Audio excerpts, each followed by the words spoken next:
الحمد لله نحمده ونصلي على رسوله الكريم أما بعد فأعوذ بالله من الشيطان الرجيم بسم الله الرحمن الرحيم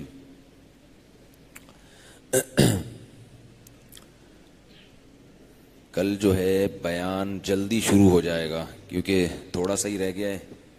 میرا خیال ہے شاید 10 بجے تراویح ختم ہو جائے کل, یا 10:05 پہ 10:10 پہ کچھ ایسا ہی ہوگا. موسیٰ علیہ الصلاۃ والسلام کا واقعہ بیان ہو رہا تھا. حضرت موسیٰ علیہ الصلاۃ والسلام کو اللہ نے حکم دیا اسری بعبادی لیلاً, راتوں رات بنی اسرائیل کو لے کر مصر سے نکل جاؤ. تو حضرت موسیٰ علیہ السلام نے راتوں رات سب کو اطلاع دے دی کہ اللہ کی طرف سے ہمیں حکم آیا ہے کہ ہم مصر کو چھوڑ دیں. تو رات کی تاریکی میں جتنے بھی بنی اسرائیل تھے سب کو کانوں کان خبر گئی ہے اور وہ سارے نکل گئے. اب جانا تھا جس راستے کی طرف, اللہ کی قدرت کہ اللہ نے وہ راستہ بھلا دیا. اس سے مایوسی نہیں ہونی چاہیے کہ جب اللہ کسی کو کامیاب کرنا چاہتے ہیں تو اللہ فرماتے العاقبۃ للمتقین, انجام اچھا ہوگا, اس سے پہلے کا نہ دیکھو کیا ہو رہا ہے. اب دیکھیں اللہ تعالیٰ بچا بھی رہے ہیں اور راستہ بھی بھلا دیا. اور عجیب بات یہ ہے کہ بنی اسرائیل کے نکلنے کی خبر فرعون کو بھی ہو گئی کہ یہ لوگ نکل رہے ہیں. فارسل فرعون فی المدائن حاشرین, فرعون نے تمام حکومتی ذرائع استعمال کیے اور سب فوجیوں کو نوٹس بھیج دیا. ان ہؤلاء لشرذمۃ قلیلون وانہم لنا لغائظون, کہ یہ ایک کمزور لوگوں کی جماعت ہے جس نے ہمیں بہت ستایا ہے. جو بڑا دہشت گرد ہوتا ہے وہ ہمیشہ دہشت گردی کا الزام اس پہ ڈالتا ہے جو خود دہشت گردی کا شکار ہو رہا ہوتا ہے. اس وقت دنیا میں سب سے زیادہ دہشت گردی کا شکار کون ہے؟ بولو نا, مسلمان. عراق میں کس کی دھنائی ہو رہی ہے؟ مسلمانوں کی. افغانستان میں کس کا نقصان ہو رہا ہے؟ مسلمانوں کا. شام میں کس کا نقصان ہو رہا ہے؟ مسلمانوں کا. لیبیا میں کس کا نقصان ہو, ابھی کسی نے بتایا آج روزانہ 300 آدمی لیبیا میں قتل ہو رہا ہے. کہتے ہیں خبر ہی نہیں ہے میڈیا پہ کوئی, روزانہ. اور 3 ریاستیں بن گئی ہیں لیبیا کے اندر, اپنی اپنی حکومتیں. اور اس ریاست میں 3 ریاستوں میں جو گیس اور پیٹرول جہاں زیادہ ہے وہ امریکہ کے ہاتھ میں. علماء منع کر رہے تھے کہ قذافی کے خلاف بغاوت مت کرو, جنرل قذافی کے خلاف بغاوت مت کرو. وہاں کے دیندار طبقے کی سمجھ میں یہ بات نہیں آتی تھی. لوگ کہتے تھے یہ شرابی ہے, یہ عیاش ہے, یہ زانی ہے, یہ یوں ہے. جو سمجھدار لوگ تھے وہ کہتے تھے کہ حکمران اگر عیاش ہو, ظالم ہو, جو مرضی ہو, ہمارے نبی نے حکم دیا ہے کہ حاکم کی ذاتی حیثیت کو نہیں دیکھا جائے گا. سمجھ رہے ہو بات کو؟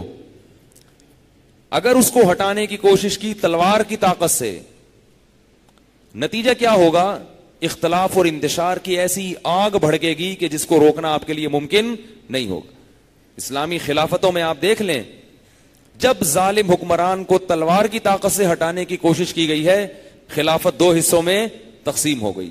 کبھی بھی اس میں علامہ ابن تیمیہ بہت بڑے محقق ہیں, وہ فرماتے ہیں کہ اسلامی تاریخ میں جب بھی حاکم کے خلاف تلوار اٹھی ہے, اٹھانے والے کتنے ہی نیک کیوں نہ ہوں, کتنے ہی اچھے کیوں نہ ہوں, لیکن اس کا کبھی بھی مثبت فائدہ نہیں ہوا, کبھی بھی نہیں ہوا. اس لیے ہم کہتے ہیں کہ اپنے ملک کی حفاظت کرو, اپنے حکمرانوں کو سیدھا کرنے کی کوشش ضرور کرو, مگر حکمرانوں کے خلاف تلوار مت اٹھاؤ, مسلح جد و جہد مت کرو. تمہیں داڑھی والے دیندار لوگ بھی بہت سارے نہیں, ان میں تو زیادہ تر دہشت گرد بغیر داڑھی والے ہیں, لیکن بہت سے لوگ داڑیاں رکھ کے بھی تمہیں دین کے نام پہ اور خلافت کے نام پہ بیوقوف بنا رہے ہیں. خلافت کے نام پہ جتنی تحریکیں چل رہی ہیں, جو بھی خلافت کی بات کر رہا ہے وہ آپ کو خلافت کے نام پہ بیوقوف بولو نا بنا رہے ہیں. بعض دانستہ طور پہ بنا رہے ہیں اور بعض نادانستہ. بعض تو جان کر بنا رہے ہیں اور بعضوں کو پتہ نہیں بیچاروں کو, ان کی تحقیق نہیں ہے, وہ ایسی تحریکوں کا حصہ بن جاتے ہیں اور نتیجہ یہ نکلتا ہے کہ اسلامی ملکوں کی جو تھوڑی بہت طاقت رہ گئی ہے اس کی بھی ایسی کی تیسی ہو جا رہی. اب لیبیا میں قذافی کے خلاف کھڑے ہو گئے. بھائی جیسا بھی تھا اس نے ایک ریاست تو قائم کی ہوئی تھی نا, جیسا بھی تھا اس کی کسی اور طرح سے اصلاح کی کوشش کر لیتے, کسی اور طرح سے نئی کوشش ہوتی تو اس کا معاملہ کس پہ چھوڑ دیتے؟ اللہ پہ. آپ اور جو خیر کے کام کر سکتے تھے وہ کر لیتے. بغاوت کی ہے, نتیجہ کس کے ہاتھ میں آیا ہے؟ امریکہ کے ہاتھ. یہ اس وقت جو مسلمان ریاستیں ہیں نا, ان کی مثال اس پھل کی طرح ہے کہ درخت پہ ایک پھل لگا ہوا ہے, آپ اسے کاٹ رہے ہیں, ٹوکرا نیچے آپ کا دشمن رکھ کے بیٹھا ہوا ہے. تو پاکستان میں بھی جتنی خلافت کے نام پہ تحریکیں چل رہی ہیں نا, ان میں کسی تحریک کے ساتھ آپ کو جڑنے کی ضرورت نہیں ہے. یہ خلافت نہیں قائم کریں گی, یہ خلافت کے نام پہ شر اور فساد پھیلا دیں گی. اور یہ بعض لوگ یہ کہتے ہیں پوری دنیا کے مسلمانوں کا ایک خلیفہ ہونا چاہیے.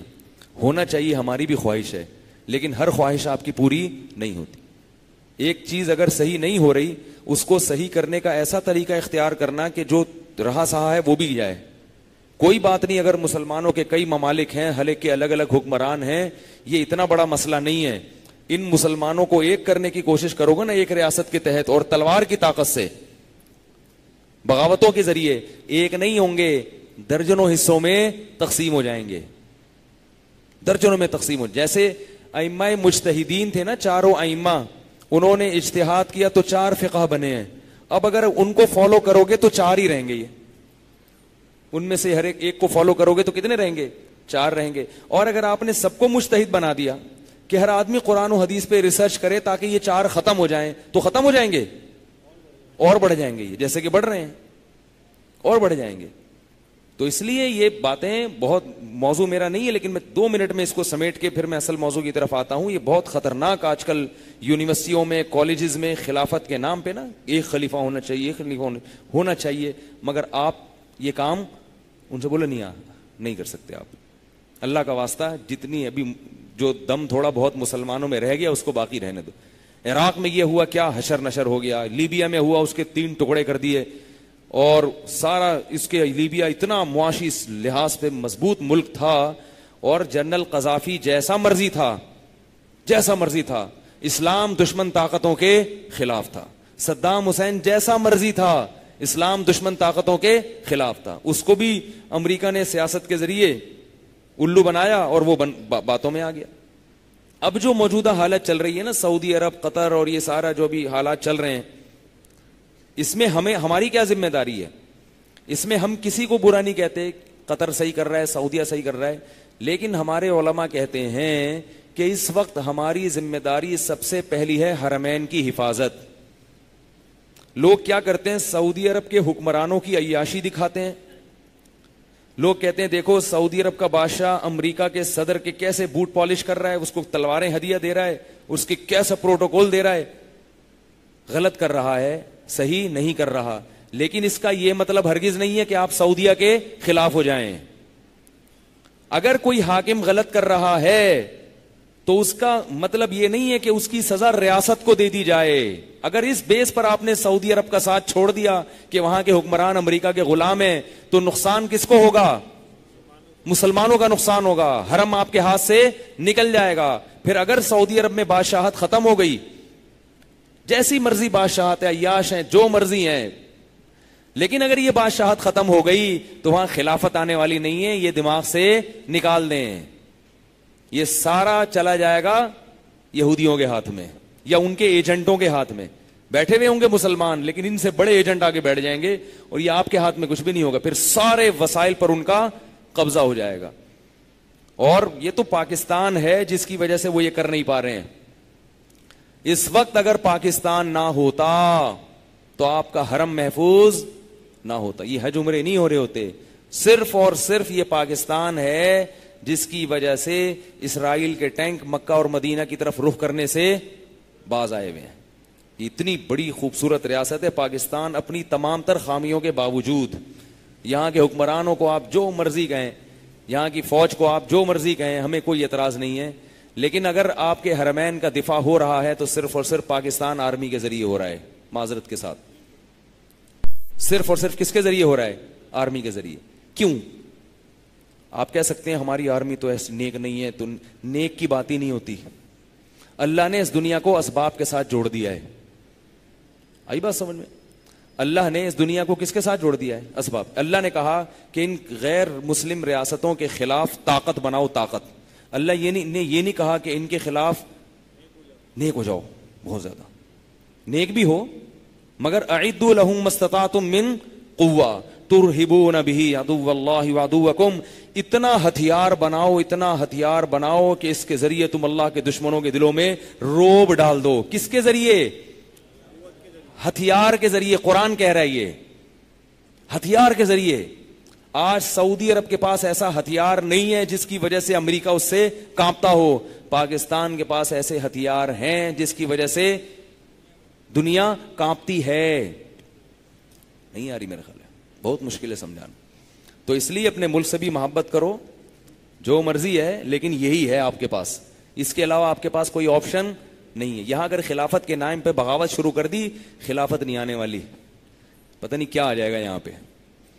اور ویسے بھی یہاں کی ایجنسیاں اتنی اسٹرانگ ہیں کہ آج صبح کوئی بتا رہا تھا کہ ایک تحریک ہے، وہ خلافت کی بہت بات کر رہے ہیں اور بڑے زبردست تحریک چل رہی ہے۔ میں نے کہا بھائی وہ ہر یونیورسٹی میں 5 ہوتے ہیں، جس دن چھٹا پیدا ہوتا ہے نا، پرانے والے میں سے ایک کوئی ایجنسی اٹھا لیتی ہے، ٹھیک ہے نا، کہ 5 سے زیادہ نہیں ہونے چاہیے، کیونکہ وہ اس لیے کہ وہ ان کو تھوڑا سا رہنے بھی دو تاکہ اس مزاج کے جتنے لوگ ہیں وہ آتے رہیں اور اٹھتے رہیں، اور زیادہ پھیلنے بھی نہیں دو۔ تو 5 ہوتے ہیں، 5 یا 6، جیسے ہی چھٹا یا 7واں ہوا، پرانا والا ایک اٹھا لیا، اس کو کہتے ہیں اس نے قربانی دی ہے دین کی خاطر۔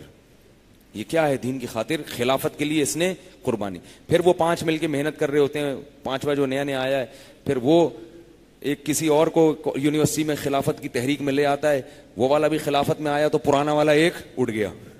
کھیل رہے ہیں یہ لوگ، سمجھتے ہیں کہ ایجنسیوں کو علم نہیں ہے، ہم یہاں خلافت کی تحریک چلا رہے ہیں اور کامیاب ہونے والے ہیں اور یہ ہو جائے گا انقلاب۔ سب کی گردنیں ایجنسیوں نے ناپی ہوئی ہوتی ہیں، خفیہ ایجنسیوں نے۔ اتنے بیوقوف نہیں ہے۔ پاکستان کی جو ISI ہے وہ خفیہ ایجنسی میں جو کامیاب ترین ایجنسیوں میں نمبر 1 ہے۔ ایسا ہی نہیں ہے، آپ اس کو اچھا کہیں برا کہیں، میں اس کی نہ تعریفیں کر رہا ہوں نہ برائیاں کر رہا ہوں، لیکن پاور بہرحال بہت ہے۔ تو جب ہے ایک چیز تو کیوں خام میں آپ جو ہے، دیکھو ابھی ہم نے موسیٰ علیہ السلام کا پورا واقعہ سنا، کتنا ظلم کیا فرعون نے۔ موسیٰ علیہ السلام نے فرعون کے خلاف تلوار نہیں اٹھائی ہے، کیونکہ بھائی اپنے بچوں کو قتل ہونے سے نہیں بچا سکتے، وہ تلوار لے کے اس کی اور چڑھائی کہاں سے کریں گے؟ اس لیے اللہ نے حکم دیا بھائی ظلم حد سے بڑھ گیا ہے، یہاں سے نکل جاؤ۔ ہاں جہاد کا حکم بنی اسرائیل کو جب آیا، جب ان کے پاس باقاعدہ ایک خطہ ہوا، ایک حکومت قائم ہوئی، ظالم سے ان کو نجات کی، اب اپنی ایک ریاست قائم ہوئی ہے اور ایک پاور آ گئی ان کے پاس، اب ان کو حکم ہوتا ہے کہ اب تم کسی دوسرے ملک کی آنکھوں میں آ کے ڈال کے بات کرو۔ تو اللہ نے اس دنیا کو اسباب کے ساتھ جوڑا ہے۔ آپ کے پاس کچھ بھی نہیں ہے، اگر ہے تو وہ آپ کا ملک ہے، اسی ملک کو توڑنے کی بات کرو گے، اسی ملک کے خلاف چلو گے تو وہ بھی نہیں رہے گا، حرم بھی آپ کے ہاتھ سے نکل جائے گا۔ اور یہ اس خوش فہمی میں نہیں رہنا چاہیے کہ کچھ بھی نہیں ہونے والا، بہت کچھ ہو سکتا ہے۔ ہو رہا ہے نا دنیا میں، دیکھو نا کیا ہو گیا، شام کا کیا، شام میں بھی تحریکیں کھڑی ہوئی تھیں، حکومت کے خلاف بغاوتوں کی تحریکیں۔ لوگ ہم سے اس وقت کہتے تھے آپ شام میں جہاد کی بات کیوں نہیں کرتے شام کے بارے میں؟ میں ان سے کہتا تھا کہ یہ جہاد ہوا ہے جس کا یہ نتیجہ ہے، نہ ہوتا تو یہ نتیجہ نہ ہوتا۔ ہم جہاد کے خلاف نہیں ہیں، لیکن جہاد میں سب سے پہلے 2 چیزوں کا دیکھنا ضروری ہے، لڑنا کہاں ہے اور لڑنا کس سے ہے۔ ان 2 چیزوں پہ بہت جب تک غور و فکر نہ ہو کہ یہاں لڑنا مناسب ہے یا نہیں، اور اس قوم سے لڑنا مناسب ہے یا نہیں، یہ 2 چیزوں کا جب تک تعین نہیں ہوگا تو وہ نام جہاد کا ہوگا اور کام کیا ہوگا؟ فساد کا ہوگا۔ نبی صلی اللہ علیہ وسلم بھی یہی دیکھا کرتے تھے، لڑنا کہاں ہے اور لڑنا کس سے ہے بھی صلح حدیبیہ میں آپ صلی اللہ علیہ وسلم نے کیا کیا؟ نہیں لڑنا ہے بھائی، 1400 صحابہ ہیں، پورا مکہ اٹھ کے آ رہا ہے، وہ تھوڑے سے ایمان والے ہیں یہی شہید ہو گئے، وہ تو سب صحابہ نے تو موت پہ بیعت کر لی تھی۔ تو آپ صلی اللہ علیہ وسلم نے جنگ کو ٹالا ہے کہ ہمیں سکون ملے، تھوڑا سا مدینہ کی ریاست ہے، اس کو ہم ترقی دیں معاشی لحاظ سے بھی, اس میں دعوت اور تبلیغ کا کام, تاکہ افراد ہمارے پاس اکٹھے ہو جائیں. پھر جب 10,000 کا لشکر تیار ہو گیا, پھر آپ صلی اللہ علیہ وسلم نے مکہ پہ چڑھائی کی ہے. اس سے پہلے 10 سال تک آپ صلی اللہ علیہ وسلم نے مکہ پہ چڑھائی نہیں کی, ایگریمنٹ کیے ہیں, معاہدے کیے ہیں. اور یہ باقی جتنی لڑائیاں ہوئی ہیں یہ دفاعی ہوئی ہیں, انہوں نے حملہ کیا, آپ نے صرف اپنا دفاع کیا ہے. تو نبی کی سیرت میں ہمیں سب کچھ ملتا ہے. یہ موضوع بہت لمبا ہے, طویل ہے, اس پر میرے مستقل بیانات ہو چکے ہیں. بس ابھی آپ لوگوں کو یہ بتانا مقصد ہے کہ اب یونیورسٹیوں میں اس قسم کی تحریکوں سے دور رہیں. وہ تمام تحریکیں جو آپ کو ریاست کے خلاف لے کے جا رہی ہیں دین اور مذہب کے نام پہ, وہ آپ کا بھی بیڑا غرق کر رہی ہیں اور آپ کے مذہب کا بھی بیڑا غرق کر رہی ہیں, اور ملک کا تو بیڑا غرق ہو ہی رہا ہے. تو ملک کو توڑنے پر اور ملک کی سالمیت پر کوئی کمپرومائز, بولو نا بھائی, نہیں ہونا چاہیے. کیونکہ ابھی پاور ہمارے یہی ہے آرمی کے پاس ہی پاور. تو باقی ظالم لوگوں سے اللہ, اگر ان میں سے کسی نے ظلم کیا ہے تو اللہ انتقام لینے والا ہے اس. وہ اگر توبہ کیے بغیر مر گیا تو اللہ انتقام لے گا, لیکن ہم کسی فرد کو سزا دینے کے لیے ہم ریاست سے بدلہ نہیں لے سکتے. تو سعودیہ کے حکمران جیسے مرضی ہوں, لیکن سعودیہ کی جو ریاست ہے اس کی حفاظت ہم سب کی ذمہ داری ہے, چاہے اس ریاست کی حفاظت کے لیے ہمیں دعوت دینے والا کوئی بھی ہو. ٹھیک ہے نا, کوئی بھی ہمیں دعوت دینے والا. تو خیر, موسیٰ علیہ السلام نکلے ہیں, اور اللہ کی قدرت دیکھیں کہ فرعون نے سرکاری ذرائع استعمال کیے اور پوری قوم کو اکٹھا کر لیا. انہا اولئک لشرذمۃ قلیلون وانہم لنا لغائظون. یہ وہ لوگ ہیں جنہوں نے ہمیں بہت غصہ دلایا, نافرمان, ریاست کے باغی, دہشت گرد. تو یہاں سے بات آ رہی تھی کہ جو بڑا دہشت گرد ہوتا ہے نا, وہ کیا کرتا ہے, جس پہ ظلم کر رہا ہوتا ہے نا. اب ظلم سب سے زیادہ مسلمانوں پہ. لیبیا کے حالات خراب ہو گئے, شام میں مسلمان پٹ رہا ہے, برما میں مسلمان کا خون, ہر جگہ مسلمان کا خون, اور کیس کس پہ ڈال دیا, مسلمان. یہ دہشت گرد ہیں. جو ہمیں دہشت گرد کہتے ہیں, ہم ان کی دہشت گردی کی گرد کو بھی نہیں پہنچے. ٹھیک ہے نا. ہمارے ہاں کیا دہشت گردی ہے, چھوٹے موٹے بم پٹاخے, اللہ معاف فرمائے, یہ بھی نہیں ہونا چاہیے. ان کے دہشت گردی جو ہے نا, ڈیزی کٹر بم, بڑے بڑے 32,000 ٹن وزنی بم, وہ گراتے ہیں, اور پھر بھی وہ دہشت گرد. آج کسی نے بتایا افغانستان میں پہاڑی علاقوں میں اتنی خطرناک بیماریاں پھیل گئی ہیں کیمیکل بم گرنے کی وجہ سے. شہروں میں نہیں, دیہی علاقوں میں. یہ کہیں بھی نہیں ہے, کوئی میڈیا اس کو نہیں بتا رہا. ایسے بم استعمال کیے جا رہے ہیں جو اقوام متحدہ کے قانون کے خلاف ہیں. وہ بم گرتے ہیں, ہوتا کچھ بھی نہیں ہے, لیکن کیا ہے, وہ ایسی گیسز پھیلتی ہیں کہ آہستہ آہستہ آہستہ آہستہ گردے خراب ہو رہے ہیں, پیٹ خراب ہو گیا, کوئی معدے کا کینسر ہو گیا, بہت خطرناک چیزیں ہو رہی. تو فرعون نے بھی یہی کہا کہ دہشت گرد کون ہے, یہ دہشت گرد ہیں, یہ ریاست کے مجرم ہیں. اب نتیجہ کیا نکلا کہ نکلے وہاں سے. جب یہ نکلے ہیں بنی اسرائیل تو اللہ کی قدرت کے راستہ بھول گئے, کتنی ٹینشن میں ہو گئے. ان کو پتا ہے اب ہم نکل رہے ہیں, اب موت ہے, اب اگر پکڑے گئے تو یہ فرعون کہاں چھوڑے گا, ایک ایک کو قتل بھی نہیں کرے گا, ایسے ہی اذیت کے ساتھ. اب جب بھاگتے ہوئے گئے ہیں تو دریا کے کنارے آ کے ایسی جگہ پہ, یا تو ہوتا ہے نا راستہ گم, بھول گئے تو چلو صحرا میں چلتے رہو, کہیں نہ کہیں تو نکل جائیں گے. ایسی جگہ آگے کھڑے ہو گئے کہ آگے کیا ہے, دریا, اب آگے جا ہی نہیں سکتے. یہ سب کرنے والا کون ہے, اللہ. اللہ اپنی قدرت کا کرشمہ دکھانا چاہتا تھا, اور یہ ساری باتیں یہودیوں کو ہم سے زیادہ معلوم ہیں. کسی یہودی سے کبھی واسطہ پڑا ان کو یہ ساری باتیں ہم سے زیادہ اچھی طرح رٹی بھی ہوتی ہیں, کیونکہ ان کو تو باپ دادا نقل کرتے آ رہے ہیں نا یہ واقعہ. ہم نے تو قرآن میں پڑھا, یہودیوں نے صرف تورات میں نہیں پڑھا ہوتا, ان کے باپ دادے صدیوں سے یہ واقعہ نقل کرتے آ رہے ہوتے ہیں. جیسے ہر ایک نے کتاب میں نہیں پڑھا ہوتا پاکستان بننے کا, بہت سے نے اپنے ابا سے پوچھا ہوتا ہے, وہ بتاتے ہیں کہ ہمارے دادا آئے تھے وہاں سے ہجرت کر کے, ایسے. تو یہ باپ دادا سے یہودیوں میں چلا آ رہا ہے. عیسائی بھی مانتے ہیں ان باتوں کو, یہودی بھی مانتے ہیں. تو اللہ فرماتے ہیں کہ اب کیا ہوا ہے کہ دریا کے قریب آ کر کھڑے, یہ کیا ہے بھائی, کہاں جائیں. پیچھے سے غبار اڑتا ہوا نظر آیا. پیچھے سے کیا نظر آیا بنی اسرائیل کو, غبار اڑ رہا. صبح کی روشنی ہو رہی ہے, اور یہ تو راتوں رات نکلے تھے نا, اب صبح ہو رہی ہے, اور کیا ہو رہا ہے, غبار اڑ رہا ہے. پورا لشکر دور صحرا میں فرعونیوں کا آتا ہوا نظر. بپ ڈر گئے یہ. کیا کہتے ہیں موسیٰ علیہ السلام سے, یا موسیٰ انا لمدرکون, اے موسیٰ آج پکڑے گئے. آج کیا ہوگا؟ مروا دیا, پکڑے گئے. حضرت موسیٰ نے کیا فرمایا؟ کلا, ہرگز. اس کو کہتے ہیں توکل. اس کو کیا کہتے ہیں بھائی؟ اللہ جو اللہ, آپ یہ اپنی طرف سے کر رہے ہو یا اللہ کے کہنے سے کر رہے ہو؟ جب کوئی کام ہم اللہ کے کہنے سے کرتے ہیں تو اللہ ہم کو لاوارث چھوڑے گا؟ ہے بھائی, چھوڑے گا؟ اللہ نے کہا کہ بیوی بچوں کی کفالت کرو, اللہ نے کہا نا, تو اب اگر جیب میں پیسے نہیں ہیں تو پریشان ہونے کی ضرورت ہے؟ بھائی اللہ نے کہا ہے تو اللہ کرے گا نا انتظام. پھر غربت میں کیوں پریشان ہو رہا ہے؟ پھر کیوں کہہ رہے کیسے ہوگا, رزق کہاں سے ملے گا, پیسے کہاں سے ملیں گے, یہ کہاں سے ہوگا, وہ کہاں سے ہوگا؟ اللہ نے کہا کہ پیٹ بھروں گا میں, تم حلال کمانے کی فکر کرو, حرام کی طرف نہ جاؤ. تو اگر حرام چھوڑ کر حلال پر آ گئے تو اللہ پہ توکل ہونا چاہیے نا, کہ بھئی میں نے اللہ کے کہنے سے چھوڑا ہے, ہو جائے گا. ہاں پریشان کر کے ہوتا ہے بعض دفعہ, تھوڑا سا اللہ امتحان لیتے ہیں. حرام جاب چھوڑی تو فوراً سونے کے نوالے نہیں ملتے, ورنہ تو سب لوگ چھوڑ دیں گے. تھوڑا سا آزمائش آتی ہے اللہ کی طرف سے. تو موسیٰ علیہ السلام کیا کہہ رہے ہیں؟ کلا, ہرگز نہیں, یہ ہو ہی نہیں سکتا بھائی. اللہ نے اگر ہمیں ایسے کروانا ہوتا تو یہ اتنے معجزے جو اللہ نے دکھائے اور اتنی دعوت, اور آج ہمیں حکم دیا جا رہا ہے یہاں سے نکل جاؤ راتوں رات, تو اللہ کیا اس لیے دے رہے کہ ہم, لیکن حضرت موسیٰ تسلی تو دے رہے ہیں مگر پتا حضرت موسیٰ کو بھی نہیں ہے کہ ہوگا کیا, بچیں گے کیسے. کیونکہ حضرت موسیٰ نے لاٹھی کو سانپ بنتے ہوئے دیکھا تھا, اس کے علاوہ اور کوئی چیز. تو انہوں نے کہا زیادہ سے زیادہ کیا ہوگا, لاٹھی سانپ بن کے فرعونیوں کو کھائے گی تو کتنوں کو کھائے گی بھائی, کتنوں کو فرعون یہ جو ہے نا سانپ ڈسے گا. لیکن میں سوچ رہے بھائی کچھ ہوگا کیا, وہ اللہ جانتا ہے. یہاں علماء نے ایک علمی نقطے کی بات کی ہے کہ محمد صلی اللہ علیہ وسلم جب غار میں تھے, غار ثور میں, اور چاروں طرف سے مشرکین نے گھیر لیا, اور ساتھ میں آپ کے ابو بکر رضی اللہ تعالیٰ عنہ تھے, تو وہ بھی پریشان ہوئے تھے جیسے بنی اسرائیل پریشان ہوئے تھے.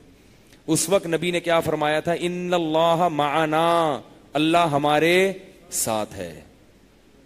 جبکہ حضرت موسیٰ نے یہاں کیا فرمایا؟ کلا ان معی ربی, ہرگز نہیں ہوگا کچھ کیونکہ میرے ساتھ میرا رب ہے. یہاں بعض لوگوں نے حضرت موسیٰ علیہ السلام کی توہین کی ہے. کیسے؟ ہمارے نبی کی شان بیان کی ہے, دیکھو نبی نے اپنے ساتھی کو یاد رکھا اور موسیٰ اپنے ساتھی کو معاذ اللہ بھول گئے. نبی تو کہہ رہے ہیں اللہ ہمارے ساتھ ہے, حضرت موسیٰ کیا کہہ رہے ہیں؟ اللہ میرے ساتھ ہے. تو ساتھی اپنے دوست ساتھیوں کو نہیں ملایا. حضرت مولانا اشرف علی تھانوی رحمہ اللہ تعالی نے اس اشکال کا جواب دیا, فرمایا یہ پیغمبر کی توہین ہے. نبی کی, اپنے نبی کی عظمت اس انداز سے بیان کرنا کہ دوسرے نبی کی توہین ہو رہی ہو.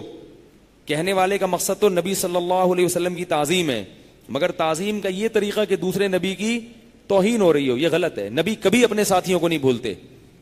حکیم الامہ نے فرمایا اصل بات یہ تھی کہ حضرت موسیٰ نے دیکھا کہ یہ لوگ میرے اتنے معجزات دیکھ چکے ہیں, اتنی اللہ کی طرف سے سب کچھ دیکھ چکے ہیں, اب بھی یہ کس پر یقین نہیں کر رہے؟ اللہ پر توکل نہیں کر رہے. تو ایسے نالائقوں کی ہو سکتا ہے اللہ کی طرف سے ان پر عذاب آ جائے, اور آج یہ واقعی پکڑے ہیں. کیونکہ بھائی جو جس اللہ نے اب تک بچایا ہے اور اتنا کچھ کر دیا, تو وہ آگے کیوں نہیں بچا سکتا؟ یا تو یہ پوچھتے نا کہ اے موسیٰ اب ہوگا کیا ہمارا, یہ نہیں کہہ رہے, کہہ رہے انا لمدرکون, پکڑے گئے بس, اب نہیں ہونے والا کچھ. بھائی یا تو یہ کہنا ہے موسیٰ اللہ بچائے گا, امید تو ہے لیکن کیسے بچائے گا, ذرا تسلی دے دیں, ٹھیک ہے نا. یا اللہ بچائے گا کہ بھی نہیں بچائے گا. ایسا تو نہیں کہ اللہ ہمیں ابھی شہادت دے کے جنت میں پہنچانا چاہتا ہو, بلکہ یقین کے ساتھ کہہ رہے ہیں کہ کیا ہوا, پکڑے گئے, مر گئے بھائی, اب نہیں ہونا کچھ, بس کلمہ پڑھ لو سب لوگ. اس سے اچھے تو پہلے ہی تھے, پٹ رہے تھے نا, کم از کم مر تو نہیں رہے تھے, بچے ہی مر رہے تھے نا, ہماری گردنیں تو محفوظ تھیں. اس لیے حضرت موسیٰ کو ڈر ہوا کہ اتنے نالائق لوگ ہیں, تو مجھے اس کا تو پتا ہے کہ اللہ میرے ساتھ ہے, ان نالائقوں کے ساتھ ہے یا نہیں یہ مجھے پتا نہیں ہے. تو بالکل موقع کے مطابق بات کی تھی. اور ادھر نبی کے ساتھ کون تھے؟ ابو بکر تھے. ان کا پتا تھا کہ جو اللہ میری مدد کرے گا تمہاری بھی لازمی کرے گا, کیونکہ تم اور میں الگ الگ نہیں ہیں. کیونکہ وہ تو جانثار ساتھی تھے نا صحابی, وہ تو اذ ہما فی الغار اذ یقول لصاحبہ، اللہ فرماتے ہیں اس وقت کو، کیسا عجیب حضرت ابو بکر کی فضیلت ہے. اللہ نے صحابہ کو دھمکی دی ہے اس آیت میں کہ اگر تم نبی کی مدد نہیں کرو گے، تم سارے اس کا ساتھ چھوڑ دو گے، تو اللہ کو اس کا غم نہیں ہے، کیونکہ اللہ نے اس وقت مدد کی ہے کہ جب یہ اور اس کے ساتھی غار میں تھے اور یہ اپنے ساتھی سے کہہ رہے تھے لا تحزن ان اللہ معنا، غم نہ کر اللہ ہمارے ساتھ ہے. تو اللہ نے تمام صحابہ کو ایک طرف اور ابو بکر اور محمد صلی اللہ علیہ وسلم کو ایک طرف بیان کیا کہ تم سب بھی ساتھ چھوڑ دو. تو اللہ نے اس وقت ابو بکر کے ذریعے محمد صلی اللہ علیہ وسلم کی مدد کی ہے، تو اللہ آج بھی ایسے لوگ پیدا کر سکتا ہے. اس سے حضرت ابو بکر کی فضیلت کا پتہ چلتا ہے، کتنی بڑی فضیلت. اسی لیے حضرت عمر کہا کرتے تھے کہ میری ساری نیکیاں ابو بکر لے کے مجھے صرف ایک وہ رات کی نیکی دے دیں جو انہوں نے محمد صلی اللہ علیہ وسلم کے ساتھ غار میں گزاری تھی، تو مجھے یہ سودا منظور ہے. تو اب بنی اسرائیل کیا کہہ رہے ہیں؟ انا لمدرکون، پھنس گئے. موسیٰ علیہ السلام نے کیا فرمایا؟ ان معی ربی، میرے ساتھ میرا رب ہے. اللہ فرماتے ہیں فاوحینا الی موسیٰ، ہم نے موسیٰ کو وحی کی، ہم نے موسیٰ کو وحی کی. انب بعصاک، وہ کیا ہے؟ ان اسری بعبادی لیلا انکم متبعون واترک البحر رہوا انہم جند مغرقون. بلکہ اس سے پہلے آیت ہے انب بعصاک الحجر، وہ پتھر پہ وہ مارا تھا، اسے دوبارہ چشمے پیدا ہوئے. کیا ہے قاری صاحب آیت پڑھیں، میرے ذہن سے وہ آیت یاد نہیں. ان اضرب بعصاک البحر فانفلق فکان کل فرق کالطود العظیم. فرماتے ہم نے موسیٰ کو حکم دیا کہ یہ لاٹھی کس پہ مارو؟ اس پانی پہ مارو. حضرت موسیٰ نے لاٹھی کو اٹھا کے ایسے کر کے مارا ہے.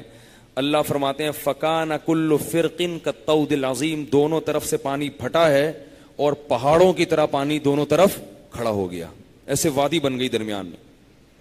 ایسے پانی اللہ کی قدرت سے دونوں طرف جو موجوں طغیانی آئی ہوئی تھی اس میں، وہ پانی کیسے کھڑا ہو گیا؟ ایسے رک گیا، اور درمیان میں حضرت موسیٰ اور بنی اسرائیل کے لیے خشک راستہ بن گیا. اللہ فرماتے ہیں کہ ہم نے ان کو گزارا ہے. فرعون کی طاقت، جب انسان پر اللہ معاف فرمائے گناہ کی شہوت چڑھی ہوتی ہے نا اس کے دماغ پہ، تو اس کو کچھ بھی سمجھ میں نہیں آتا. فرعون دیکھ رہا ہے کہ یہ کس کے لیے ہوا ہے. ظاہر ہے ایسا دنیا میں ہوتا نہیں ہے نا کہ لاٹھی لگے اور راستہ کھل جائے. وہ دیکھ رہا ہے کہ یہ میرے لیے تھوڑی ہوا ہے، یہ تو ان کے رب نے کیا ہے. وہی رب جو لاٹھی کو سانپ بناتا ہے، آج اس نے ان کے لیے راستہ پیدا کر دیا، تو مجھے یہ رسک نہیں لینا چاہیے. لیکن طاقت کے نشے میں اس نے یہ رسک لے لیا. اس نے کیا کیا؟ رسک لے لیا. اور اللہ فرماتے ہیں وَأَزْلَفْنَا ثَمَّ الْآخَرِينَ، اور اس لشکر کو بھی ہم نے دریا کے قریب کر دیا. اور وہ لشکر آیا ہے جب موسیٰ علیہ السلام اور بنی اسرائیل پار ہو گئے، تو وہ بھی دریا کے درمیان میں آ کے، جب پورے دریا کے درمیان میں آئے نا A to Z، یعنی پہلا اور آخری بندہ جب درمیان میں پہنچا ہے، اللہ فرماتے ہیں ہم نے سمندر کو وہ جو تیز موجیں تھی اس کو چلا دیا. جب وہ تیز موجیں چلی ہیں تو وہ ڈوبنا شروع ہوئے ہیں. اللہ فرماتے ہیں اضل فرعون قومہ وما ہدا، فرعون نے خود بھی گمراہ ہوا اور اپنی قوم کو بھی مروا دیا. اس لیے میں کہتا ہوں ان سیاست دانوں میں جو 2 نمبر ہیں، ان کے پیچھے جاؤ گے، یہ خود بھی مریں گے اور تمہیں بھی مروائیں گے. کیونکہ لیڈر، جہاں بھی قرآن میں لیڈر کا تذکرہ آتا ہے، اللہ بتاتے ہیں یہ خود بھی برباد ہوتے ہیں اور اپنے ساتھ اپنی پارٹی کے نوجوانوں کو بھی برباد کرتے ہیں. یہ پارٹی والوں کو بھی برباد. میں نہیں کہہ رہا کہ سیاست میں نہ جاؤ، آپ دیکھ کے سوچ سمجھ کے جایا کرو. تو اللہ فرماتے ہیں سب کو مروا دیا اس نے. اور جب فرعون ڈوبنے لگا ہے، حتی اذا ادرکہ الغرق، فرمایا جب اس کے منہ میں پانی جانے لگا اور موت اپنی آنکھوں سے دیکھ لی، قال آمنت، کہنے لگا میں ایمان لایا، انہو لا الہ الا الذی آمنت بہ بنو اسرائیل، کہ کوئی معبود نہیں ہے اس ذات کے سوا جس پر بنی اسرائیل ایمان لائے ہیں. اپنی غلام قوم کا حوالہ بھی دے رہا ہے. یہ بھی کہہ سکتا تھا میں اللہ پر ایمان لایا، یہ بھی کہہ سکتا تھا میں خدا پر ایمان لایا، یا ان کی زبان میں جو بھی گاڈ کو کہتے ہوں گے, لیکن بالکل کلیئر بتا رہے تاکہ فرشتوں کو کوئی کنفیوژن نہ ہو بات سمجھنے میں. اور ضمیر شان بھی لے کر آیا, انہو کا مطلب پتہ کیا ہوتا ہے ضمیر شان؟ انہو کا مطلب بات یہ ہے کہ, انہو قصہ یہ ہے کہ, شان یہ ہے کہ, بات یہ ہے کہ. تو ہمارے استاذ یہ تفسیر پڑھاتے ہوئے اس آیت کا ترجمہ کرتے تھے کہ فرعون کو اتنی عقل آ گئی, ڈوبتے ہوئے کہہ رہے بھائی بات تو سنو, بات یہ ہے کہ ابھی بتانا چاہ رہا ہوں یار میں کچھ تمہیں, تم روح قبض کرنے آ گئے, بات تو سنو یار. انہو اصل بات یہ ہے, ایکچولی بات یہ ہے, تم سنو تو صحیح میں کیا کہہ رہا ہوں ہے بھائی. تو پورے قصے کے پوری تمہید مان کے کہ بات تو سنو. آمنتو میں ایمان لایا, کس رب پر؟ اس رب پر جس پر بنی اسرائیل ایمان لائے. میرا ان کا رب میں کوئی فرق نہیں ہے. بھائی یہ ایک واقعہ ہے لیکن ہمیں اپنے بارے میں بھی سوچنا چاہیے. ہم ایمان والے تو ہیں مگر ہم میں سے ہر شخص نے توبہ نہیں کی ہے. ہم ایمان کی نعمت تو اللہ نے ہمیں دے دی, لیکن موت کے وقت کہیں ایسا نہ ہو کہ ہماری بھی یہ کیفیت ہو کہ اللہ میں اب توبہ کر رہا ہوں. اللہ نے کافر کا بیان کیا, ایمان کا, کہ اس کو اللہ نے ایمان قبول نہیں کیا, اور اللہ نے موت کے وقت مسلمان کی توبہ کا تذکرہ بھی قرآن میں کیا ہے. اور اللہ فرماتے ہیں کہ تبت الآن, وہ یہ کہتا ہے مرتے ہوئے کہ اللہ میں اب توبہ کر رہا ہوں. اللہ فرماتے ہیں اس کی توبہ قبول نہیں ہوگی.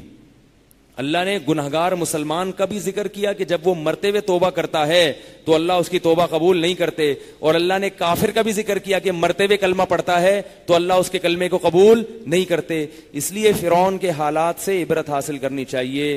یہ نہیں دیکھنا چاہیے کہ وہ تو کافر تھا, وہ تو مانتا ہی نہیں تھا, ہم تو کلمہ پڑھتے ہیں. ٹھیک ہے ہم کلمہ پڑھتے ہیں مگر کلمے کے تقاضوں پر عمل نہیں کرتے. تو اللہ فرماتے ہم نے کیا کہا, آنا اب تو توبہ کر رہا ہے, وقد عصیت قبل, اس سے پہلے تو اللہ کی نافرمانی کرتا رہا ہے. اب نہ صرف یہ کہ تیری توبہ قبول نہیں ہے, فَالْيَوْمَ نُنَجِّيكَ بِبَدَنِكَ, آج ہم تیری باڈی کو اور تیری لاش کو محفوظ کر لیں گے. سارے مر گئے, فرعون بھی غرق ہو گیا, مگر اللہ فرماتے تیری لاش کو میں کیا کر دوں گا, محفوظ. لِتَكُونَ لِمَنْ خَلْفَكَ آیا, تاکہ تیرے بعد آنے والے, قیامت تک آنے والے لوگ تیری لاش کو دیکھ کے عبرت حاصل کرتا رہے کہ یہ کیسے مرا تھا, اس کے ساتھ ہوا کیا تھا. یہ واقعہ جب قرآن میں ذکر ہو رہا تھا تو کہا جاتا ہے کہ اس وقت محمد صلی اللہ علیہ وسلم اور صحابہ کو علم نہیں تھا کہ واقعی فرعون کی لاش محفوظ ہے, کسی کو نہیں پتا تھا. اور اللہ نے کیا کہا کہ میں تیری لاش کو محفوظ کروں. یہ بہت بعد میں جا کے مصر میں دریافت ہوئی ہے فرعون کی لاش, بہت بعد میں جا کے پتا چلا کہ فرعون کی لاش محفوظ ہے. تو یہ بھی قرآن مجید کا ایک معجزہ ہے کہ اس نے ایسی چیز کی خبر دی جس سے صحابہ واقف نہیں تھے. وہ تو جانتے نہیں تھے کہ مصر کہاں ہے, اور مصر کا تو جانتے تھے کہاں ہے, لیکن کیا ہے اس میں کس کس کی لاش محفوظ ہے تھوڑی پتہ. تو بہت بعد میں پتا چلا, اس میں تو بڑی سائنسدانوں کی تحقیق ہوئی ہے, اس کے بعد جا کے پریس کیا کہ یہ وہی فرعون ہے. تو اللہ فرماتے ہیں وَلَقَدْ نَجَّيْنَا بَنِي إِسْرَائِيلَ مِنَ الْعَذَابِ الْمُهِينِ, اس کے بعد ہم نے بنی اسرائیل کو اس ذلت والے عذاب سے محفوظ کر دیا. کم ترکوا من جنات وعیون, اتنے خوشنما خوبصورت باغات چھوڑ دیے فرعون نے, اور اتنا سونا, اتنی پراپرٹی, سب کچھ. اللہ فرماتے ہیں وَأَوْرَثْنَاهَا بَنِي إِسْرَائِيلَ, ان سب کا وارث ہم نے کس کو بنا دیا, بنی اسرائیل. وہ سب تمہارا ہے, سب کس کا ہے, تمہارا.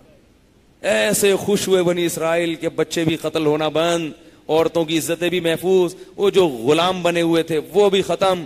اب بڑے خوش و خرم ہوئے, اور پھر کہنے لگے موسیٰ علیہ السلام سے, اے موسیٰ اب ہمیں وطن ملا ہے, ہمیں ملک ملا ہے, ہمیں سکون کی زندگی ملی ہے, اب آپ کیا کریں, کوئی قانون ہونا چاہیے جسے ہم اس ملک میں نافذ کریں. بھئی قانون کے بغیر تو دنیا میں کوئی ملک نہیں چلتا نا سوائے پاکستان کے. ٹھیک ہے نا. وہ کیا کہنے لگے, اب کوئی لا ہونا چاہیے, کوئی قانون. کتنی بڑی خوشخبری تھی ان کے لیے کہ اللہ نے حضرت موسیٰ کو بلایا کوہ طور پہ. تمام انبیاء پہ کو جو کتابیں ملی ہیں نا, وہ کیسے ملی ہیں, تھوڑا تھوڑا کر کے آیتیں نازل ہوئی ہیں, تھوڑی تھوڑی کر کے آیتیں نازل ہوئیں. ان کو جمع کر 20 سال میں, 23 سال میں, 10 سال میں, ہمارا قرآن 23 سال میں. اللہ نے بنی اسرائیل کو ایک نعمت یہ دی کہ بھئی تم تو پہلے ہی اتنے لٹے پٹے، اب جو ہے نا ظلم سہتے سہتے نسلیں تمہاری گزر گئیں، اب میں تمہیں لکھی ہوئی کتاب، پوری کتاب ایک ہی وقت میں نازل کر کے دے دوں گا۔ کتنا بڑا احسان تھا، پوری تختیاں تمہیں ملیں گی، اللہ کا قانون اس میں لکھا ہوا ہوگا، اور اس کتاب کو پڑھو اور اس پر عمل کرو اور اپنے ملک میں اس کو نافذ کرو۔ تو پھر اللہ تعالیٰ نے موسیٰ علیہ السلام کو بلایا کوہ طور پہ کہ آؤ مجھ سے ہم کلام ہو اور میں تمہیں کتاب دوں گا۔ حضرت موسیٰ علیہ السلام کتاب لینے گئے، پیچھے ایک عامل تھا سامری، حقیقت بتا رہا ہوں، دیکھ لیں قرآن میں، جادوگر تھا۔ تو یہ جادو کا مطلب شعبدے بازی، یہی کچھ نہ کچھ دکھاتے رہتے ہیں۔ تو ایک بنی اسرائیل میں تھا، اس کا نام کیا تھا؟ سامری۔ اس نے کیا کیا کہ بنی اسرائیل کی مدد کے لیے جبریل علیہ السلام آسمان سے اترے تھے نا، تو حضرت جبریل بھی گھوڑے پہ بیٹھے ہوئے تھے، بنی اسرائیل کے ساتھ ساتھ جا رہے تھے۔ تو اس نے دیکھا کہ جبریل علیہ السلام کے گھوڑے کے پاؤں جہاں جہاں لگے ہیں اس مٹی میں کوئی خاص بات ہے، برکت ہے اس مٹی میں، ایک اللہ کے مقرب فرشتے تھے۔ اور اوپر سے فرعونیوں کا زیور بہت مال غنیمت میں ملا ان کو، وہ دریا میں جو ڈوبے ہیں ان کے مرد بھی ان کی عورتیں بھی، وہ زیور اتنا، وہ تو شاہی خاندان کے لوگ تھے، ظاہر ہے کتنا زیور ہوگا، بنی اسرائیل نے تو بیچاروں نے تو کبھی ایک انگوٹھی بھی نہیں دیکھی ہوگی۔ تو اس نے وہ سارا زیور جمع کر لیا۔ اب جب زیور جمع کیا اور وہ مٹی وہاں سے لی تو کچھ ایسا اس نے ٹوپی ڈرامہ کیا، بنایا اس نے گائے، بچڑا بنایا۔ اب گائے کا تقدس ان لوگوں میں تھا کیونکہ نجات تو مل گئی ان کو، لیکن ظاہر ہے پرانے جس قوم، جیسے ہم لوگ ہندوستان سے پاکستان الگ ہو گیا، ہمارا کلچر ہندوؤں سے مختلف ہو گیا، ہمارا ایک نیا قانون آ گیا، پاکستان کا ایک نیا آئین آ گیا، سب کچھ چینج ہو گیا، ہندوؤں کی آبادی وہاں چلی گئی، ہم یہاں آ گئے، مگر جراثیم ختم نہیں ہوئے، وہی بارات، وہی جہیز، حالانکہ ہمارا مذہب اس کی اجازت نہیں دیتا۔ پہلے تو چلو ہندوؤں کے ساتھ رہتے تھے تو ان سے اڈاپٹ کر لیا، اب تو رہ بھی نہیں رہے نا، دادا پردادا ہمارے کہیں رہتے ہوں گے، میرے ابا بھی نہیں رہتے تھے، وہ بھی ادھر ہی کے تھے، ہجرت کر کے آ گئے تھے بہت پہلے وہاں سے، میری والدہ بھی نہیں رہتی تھی اور آپ لوگ کے بھی نہیں رہتے ہوں گے، لیکن اور ہم تو رہے نہیں ہیں، ہم تو پیدا ہی یہیں ہوئے ہیں، لیکن جراثیم وہی ہیں۔ تو بنی اسرائیل میں بھی سب کچھ ہو گیا مگر جراثیم ختم نہیں ہوئے۔ تو جب بچڑا انہوں نے دیکھا، سامری نے کہا کہ جب تک موسیٰ آتے نہیں ہیں نا، فی الحال اس کی عبادت کرو۔ وہ تو تورات لے کر آئیں گے، اس میں عبادت کا پورا پورا طریقہ لکھا ہوگا، بھائی اللہ کی عبادت کیسے ہوتی ہے، کتنے روزے رکھنے ہیں، کتنی نمازیں، ابھی پڑھتے تو آ رہے تھے نمازیں، لیکن یہ پورا پراپر طریقہ ہوگا، حج ہوگا نہیں ہوگا، کہاں ہوگا، یہ تو سارا بعد میں، فی الحال کیا کرو، اس کی عبادت کرو۔ اور ظاہر ہے جس کی عبادت کرتے ہیں اس میں کوئی کچھ نظر آنا چاہیے نا، تو اس نے کوئی ایسا ٹیکنیکل کام کیا اس کے اندر جادو کے زور سے کہ وہ باقاعدہ بولتا تھا۔ اب بنی اسرائیل کہنے لگے سونے کا بنا ہوا بچڑا ہے اور باقاعدہ بچڑوں کی طرح بے ایسے بول بھی رہا ہے۔ ایک دفعہ کیا ہوا، قربانی کا بکرا ہم نے ذبح کیا، بچے تھے ہم اس وقت، تو وہ گردن پوری کٹ گئی نا، اناڑی تھے، تو وہ گردن لے کے نا ہمارے ایک دوست جا رہے تھے پھینکنے کے لیے، پورا سر اس کا، یعنی سر جو ہے نا پھینکنے کے لیے جا رہے تھے، تو کسی شرارتی نے قریب جا کے آواز ماری بے۔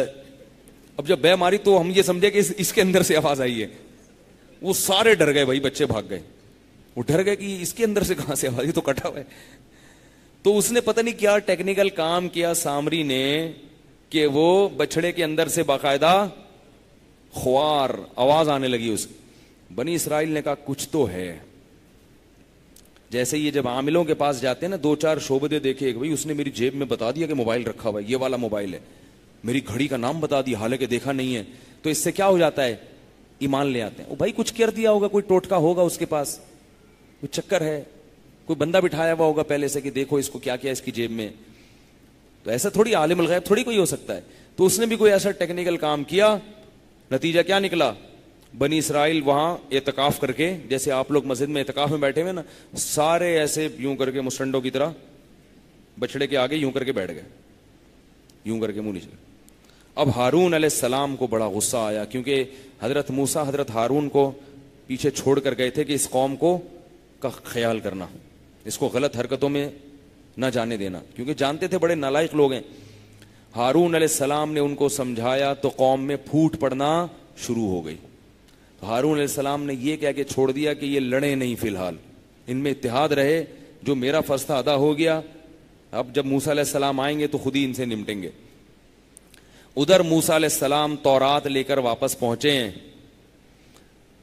بلکہ وہاں اللہ تعالیٰ نے حضرت موسیٰ کو کہا انا قد فتنا قومک من بعدک واضلهم السامری، حضرت موسیٰ کو جو اللہ نے ٹائم دیا تھا نا آنے کا، اس سے پہلے ہی پہنچ گئے، ٹھیک ہے نا۔